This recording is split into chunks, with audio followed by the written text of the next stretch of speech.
Saturday. It's an absolutely stunning Saturday afternoon here at the Rythmia Life Advancement Center. I'm Kim Stanwood, Terranova. I have the honor of facilitating this every week. I get to see you every week, so thank you for jumping on. Today, I have this beauty, Angela, who's joining me, and I'm so grateful that she said absolutely resounding yes, because I got to watch her all week long go on this. I want to say it's the roller coaster ride I initially speak of, but your ride was just like quite smooth and beautiful, and that you just handled it. So Angela, say hello to everyone. Hello, everyone. And she's from Calgary. I don't know if I just said that. I want to just make sure you have a proper introduction. Thank you for being here. Thank you so much for having me. I feel quite honored, actually. I'm so glad. It's been a very special week. Okay, so that's what I want to know about. I want to understand that I have the observation of being with you all week and watching you, and I'd love to hear. So would everyone else. Like, first of all, what was your intention in coming to Rythmia?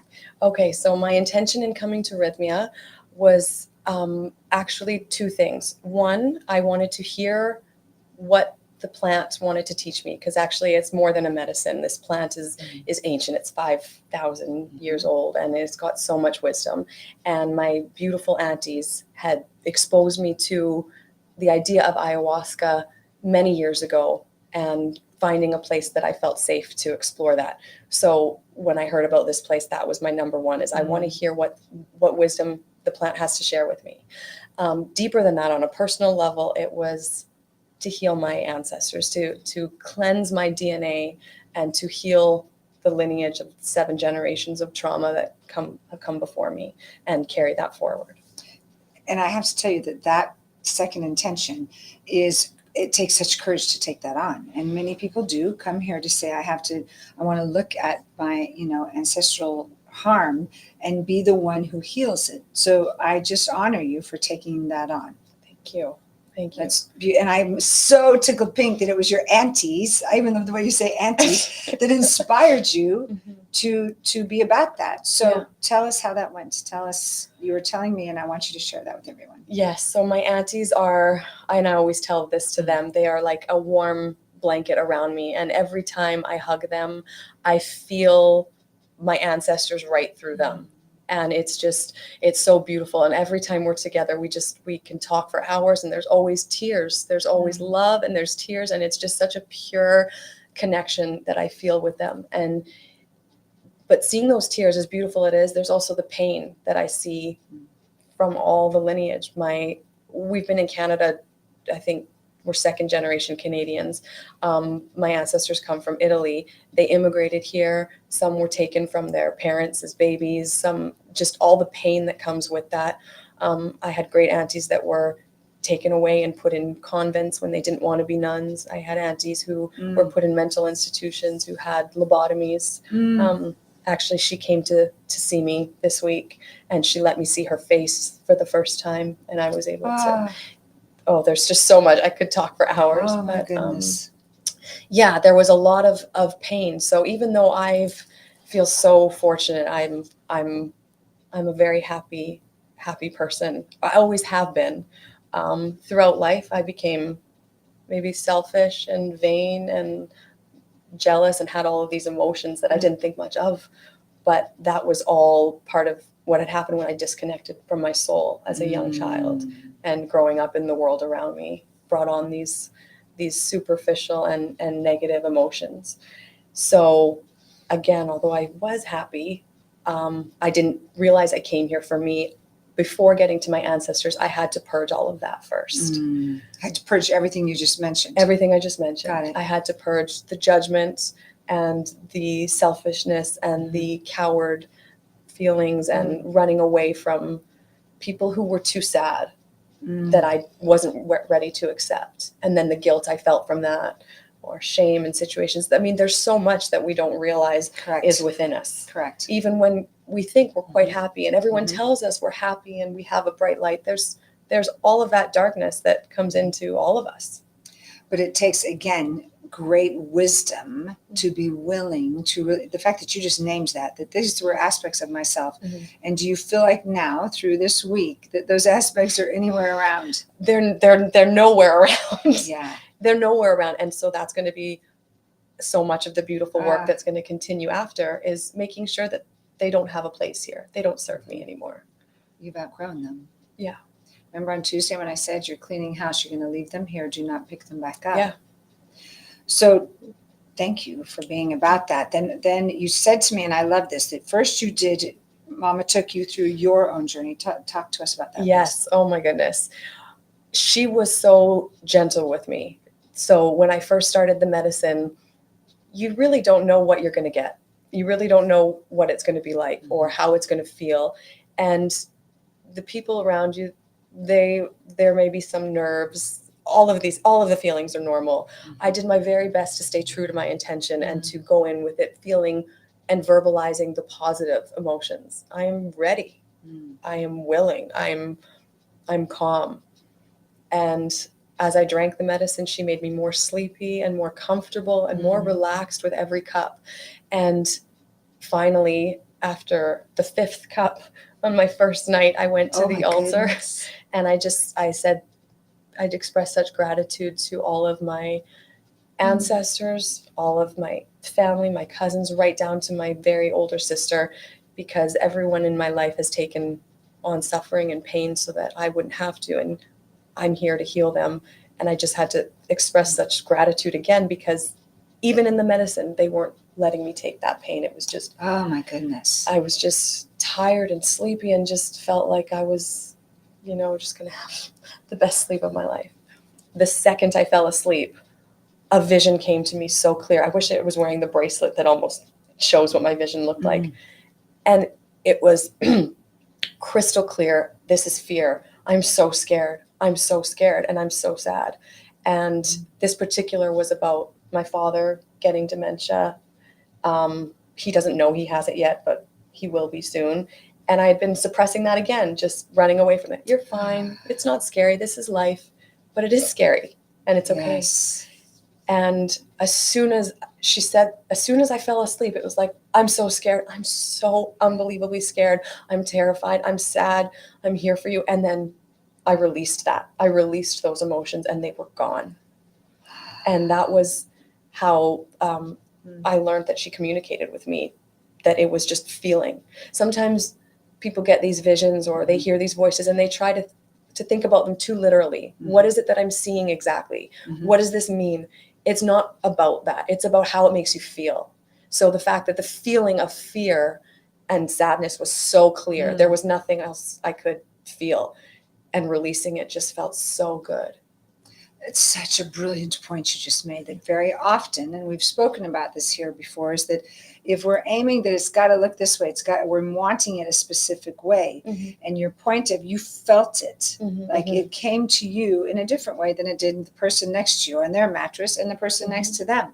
But that acceptance of this is how she was speaking to you, assisted you to catch the healing. Yes. Wonderful. And she does. She gets to know your body and she comes to you, because the vision, like, it looks like a beautiful bracelet. There's no way that this would look like fear if you saw it on a bracelet. You'd say it's a beautiful bracelet. It's geometrical, it's bright, it's colorful, but the feeling was unmistakably fear.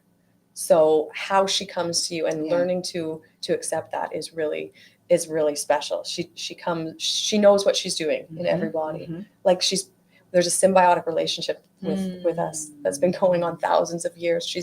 You trust her, give her your trust and respect, and she just loves you.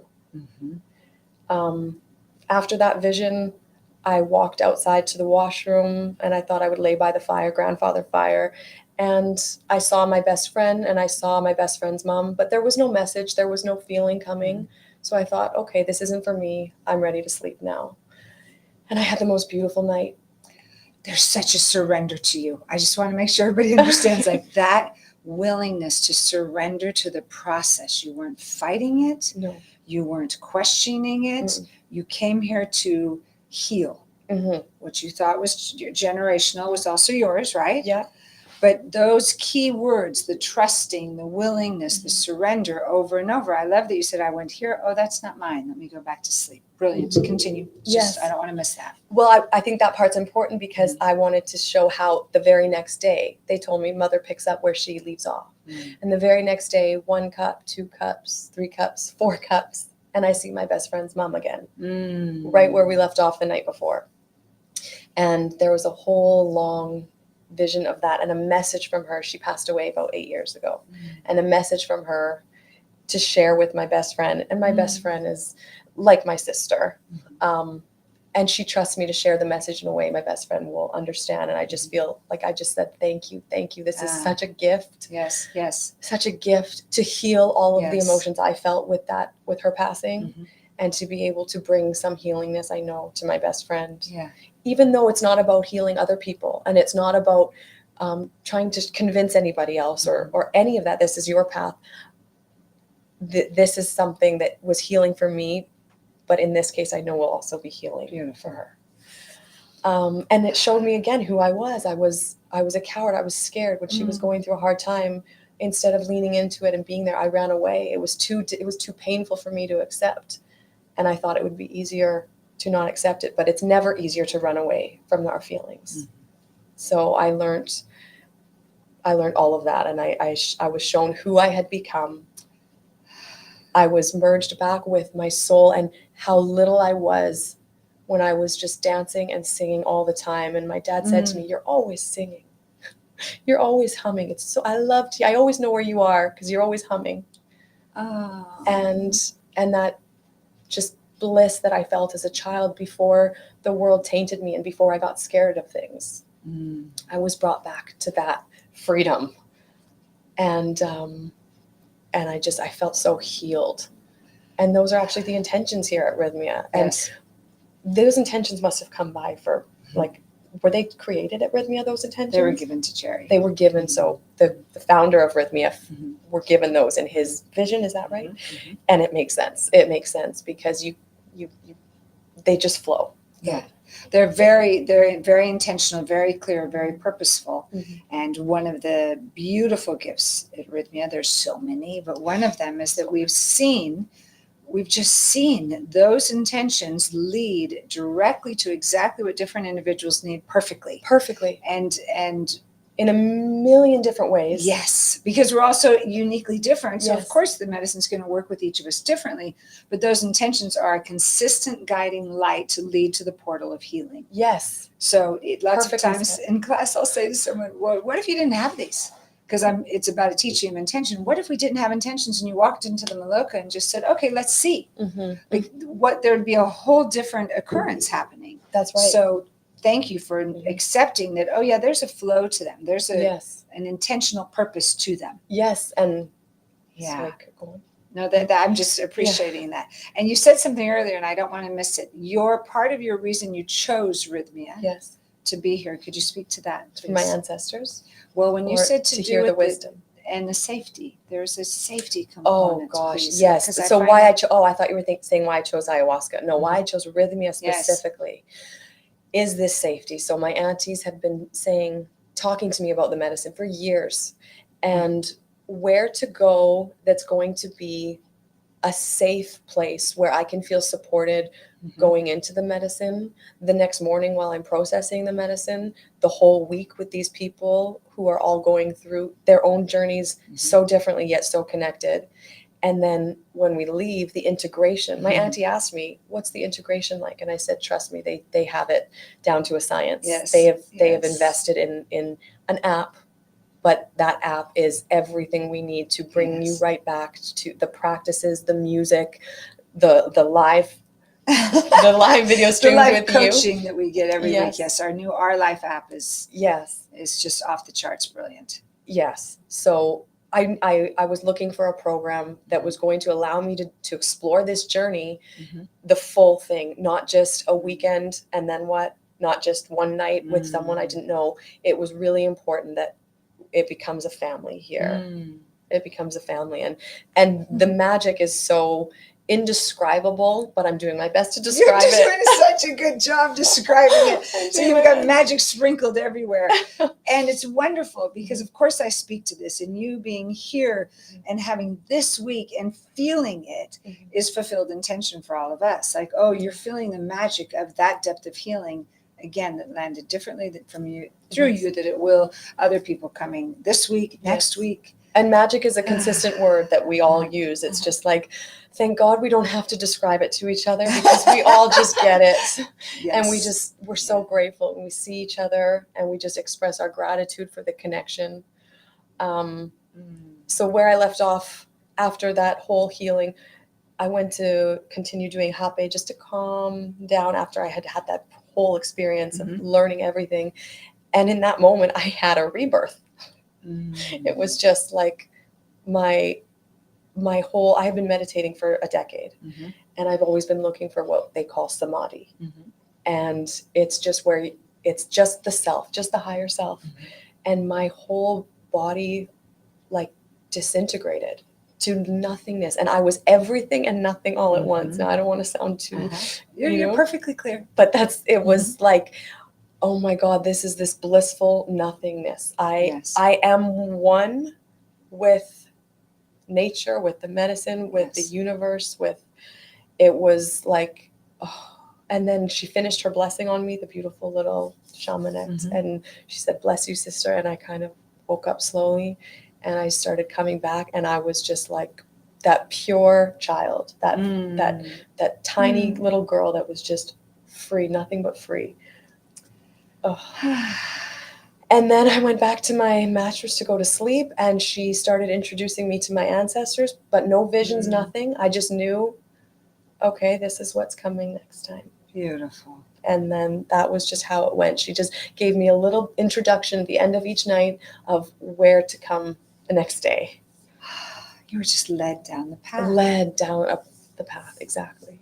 So I'm loving all of this, loving it. And beyond ceremony at nighttime, how do you feel about the experience during the day, the classes and the spa and our food? Speak to all that. Oh my gosh. Okay. So as tired as you think you are when you get out of the maloka in the middle of the night, after everyone's shared their beautiful experiences, you're ready to get up a few hours later and do yoga because it's just more healing. It's just everything you do is more healing. Every class, every meal you have, every experience is just continual healing and continual growth. And somebody shares something that you didn't know you needed to hear. And you give somebody a hug and they tell you how much they needed that. And I had one person say to me, no one's ever come up and hugged me before. I felt loved. I've never felt that someone would hug me for no reason. And another person said the same thing. He said, I felt like you saw me. Oh, beautiful. And now I see myself. And it's just, so we're here all together. Everyone's here together. It's like, and it goes beyond the maloka. But even though the maloka, of course, we have our yoga classes and our meditation, but the classrooms, all of it is integrated for you to have this experience that absolutely is a fulfilled intention for you, for your path of healing. Absolutely. Oh, Angela, so good. Amazing. And you see, like, Jerry had the visions to bring this place together. And I've said to him a few times, I don't know if you hear it enough, but it's such a beautiful and wise soul to bring this healing. Yes, thank you for telling him that. He needs because to for hear someone who has taken such a leap of faith, of risk, and has been resilient. He has been resilient. And rythmia is flourishing because of it. So I love that you tell him that. Thank you. I appreciate that. Oh my goodness. Is there any other detail you want to add to this beautiful expression that you are? Do we have time to talk any about the ancestors or no? You absolutely can. Yeah. Okay. Yes. I was just gonna say how it kind of connected with everybody else here. Please do.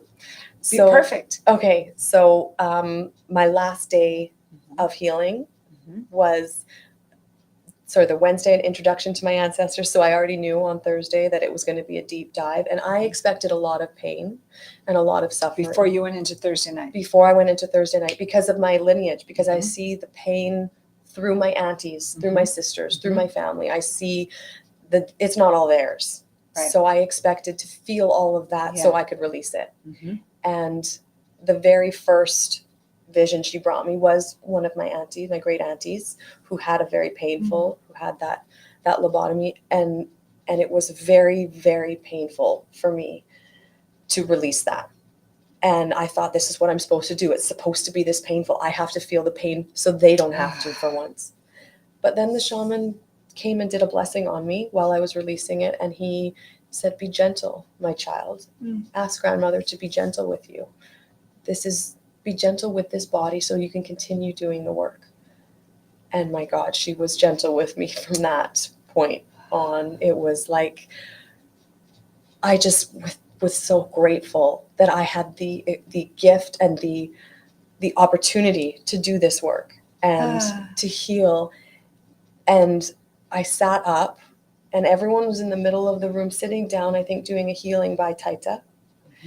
And I saw their bodies, but all of my ancestors borrowed their bodies for a minute, and they all presented themselves to me. And I was just like, oh my God, it's so nice to finally meet. I saw all of them. And their faces were blurry. And I said to grandmother Yahe, who she then said, no, call me Nonna. So I love that. Oh, call me Nonna at this point. So she's Nonna Yahe. And I said, Nonna Yahe, show me their faces. And she brought my hands to my face. So the medicine does things with your body that you have no control of. She brought my hands to my face and like gently touched how my eyes go down just so. And our noses are like this. And their faces were a little wider in that time. But I saw what they looked like. Like I saw. Oh my goodness. It was incredible. And we talked and I had a conversation with them. And then I kept saying, Nonna Yahe, be gentle with me. I'm here to heal them, but be gentle with me. And instead of any visions or anything so painful like the first time, they just brought me their feelings. And I would say, okay, I understand there's sadness. Okay, that's okay. We don't need that anymore. It doesn't serve us anymore. And we would just release it. And if I was too tired, I would say, I'm too tired. Do I have to release this for them?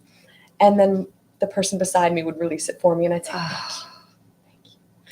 And the person beside me, she and I were so connected. We didn't talk one time, but we were talking to each other all night. Oh, how amazing. She would be saying words in English, and all I would hear was Latin. Like, I don't speak Latin. My dad used to say prayers to me in Latin, so I could recognize that it was Latin. And I didn't know what it meant, but I felt every time she would speak, I'm strong. I can do this. I'm so great. I'm so lucky. And she told me the next day that she kept saying to me, she said, I kept getting the person next to me. She told me the next day. She said, I kept getting these messages to tell you that you're so strong, to give you strength. And I said, that's so interesting because I couldn't hear you say that to me. All I could hear was Latin. I didn't understand it, but I felt it. And it was just, and she was healing war on her end. So together we've just had this beautiful healing. Like, so that's when I say that we're all connected because all the bodies in that room, like my ancestors got to borrow their bodies and show me them. Yes. And then everyone like heals together. Everyone heals together. I just felt so free. And I said, I am so happy. I cannot wait to tell my aunties that you're free, that your souls are healed. They are going to be so happy. So happy. Oh, I want to be in the room when you're with your aunties right now and you get to express this. Yes. Oh, my dear, you did it. Congratulations. Thank you. You know, when you do that, when you clean up generational trauma, you set the future generation free as you just allowed the healing to happen through you. So you not only set everyone in the past free, but you set your future generation free. Yes. So how magnificent to know that the work you did is rippling ongoing for years to come because of everything you just did. I feel that. I feel what an honor. Well done. Oh my gosh. Well done. Yeah. Oh my goodness. Thank you. All right, just one more thing. Yeah. If anyone is, I don't know how it could be after they're hearing you, but if there's anything that, if someone is on the fence, not quite sure about rythmia for them, what would you say to them?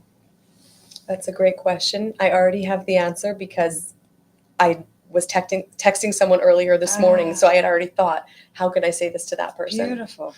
And it's that if there's any advice that you ever take from anyone, whether it is a complete stranger you see at the bus stop or somebody you respect more than anyone, if there's any advice, if they were to say to you, go to Rythmia, you will be so happy that you did. You will be so happy. You don't even know yet what you don't know. And I would just love for you to see it for yourself. So you got it straight from Angela. Yes. And you can feel it from her. And last evening I ran into someone who was here 2 weeks ago, and she was shifted, a completely different person, and she just kept saying, thank you, my entire life has changed. Yes. So what you're speaking to is accurate, that lives change. We remember who we truly are. So you did the heavy lifting.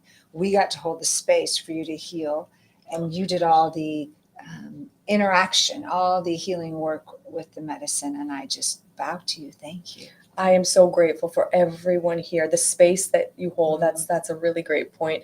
In that room, everybody holds space, and they wholeheartedly, unmistakably care so much about your healing. They're there for you, to hold a space for you, to release for you, to physically hold you, to let you cry in their arms. It is just the most healing.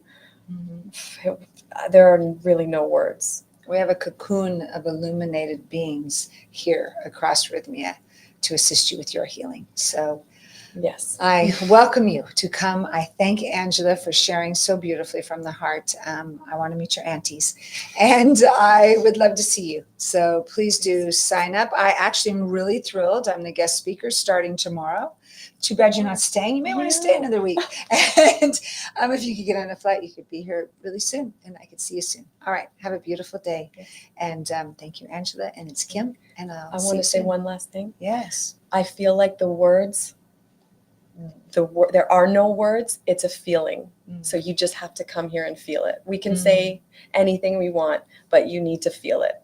So please come. Beautiful. Please come. Beautiful. Heal society. Heal everyone. That's what we're about. Come feel it. We'll be right here. All right, I'm signing off. Have a beautiful day.